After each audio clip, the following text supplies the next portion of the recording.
Now, in most Ghanaian cultural settings, the girl child is often made to believe that she's a financial burden.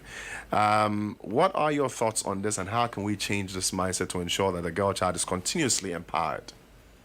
I mentioned to you that Earlier, these yeah. are until recently I didn't even know they I didn't even know they existed, because in my wildest imagination I can't imagine you have children, some of them are girls, and they are all intelligent. You decide that you are going to deprive because they are girls, and I just can't imagine. I can't think far, so I can't imagine anyone doing that, but I know it exists. And for me it's sad. It's a big mistake if you deprive your girl child because you want to save money and she's going to get married. Well, because you remember what Dr. Kwejiri Agri said, why? He said, if you educate a woman, you educate a nation. A whole nation. Which is true. You look at, mothers who are educated and are doing well. Their children aspire. They're empowered. They are empowered. And actually, without realizing it, they just aim for high, because that is what they grew up seeing.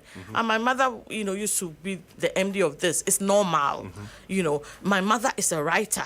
The other day I saw one of my friends put on Facebook, Lucy, that her Lucy nephew, Quist. yes, oh, wow. Her nephew was asking, when is your next book coming out? And it was casual and normal. My writing has become like, when are we eating, cocoa? You know what I mean?